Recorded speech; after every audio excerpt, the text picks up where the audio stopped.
Okay, so this week I thought I would write a little poem and a little story about Christmas, and hope you guys like it. 'Twas the week before Christmas, and all was abuzz. I believe it's Saturday. Yeah, I think it twas. Some presents were wrapped, and some still in hiding. The kids were all anxious. It sure was exciting. Santa was finishing at the North Pole. The reindeer were ready. The nights had turned cold. The snow had just started to fall in the streets, and our youngest child, Ava, had found Mom's hidden sweets. 'Twas just before bed when my daughters came near. 'Twas a story about Christmas they wanted to hear. I asked, is Frosty the Snowman tonight? Or how about Rudolph? His nose was so bright. Jack Frost or Santa, or maybe just Elf? They all shook their heads. Then I said to myself, those stories are great, but there is one that's greater. Do you guys know the one about the refrigerator? It's a running gag. Yeah, I wrote that. The blank stares told me all I needed to know.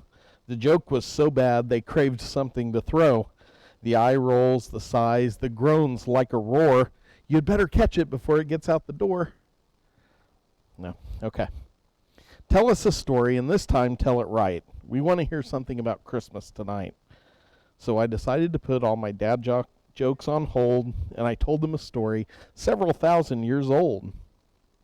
'Twas this girl named Mary who was favored by God. Her and the Most High were like peas in a pod. 'Twas a man they called Joseph who was honest and good. He was to be married to Mary, and he worked with wood. 'Twas an angel that to each of them did appear and explained how Jesus would be with them this year. 'Twas a king named Augustus, and he made a decree that all would be counted in their home city.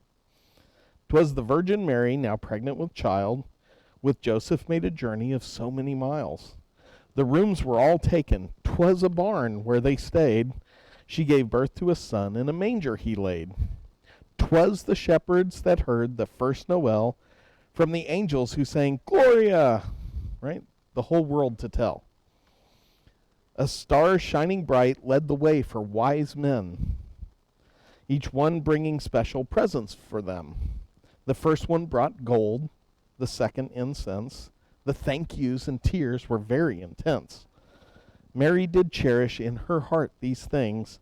Joseph was gracious and thanked the two kings. The final wise king was watching and praying, for the king was a dad, thinking of what to be saying. For when Joseph had passed the last present to her, he held back his laugh and he said, "But wait, there's myrrh." My children were irked, as I think you have guessed. Me, I was proud. I was truly impressed.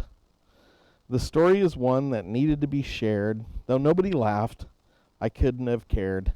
Because even though all of this 'twas in good fun, what dad tells a story and leaves out the pun? So I sent them to bed, and we all went to sleep. I dreamed pleasant dreams after counting some sheep.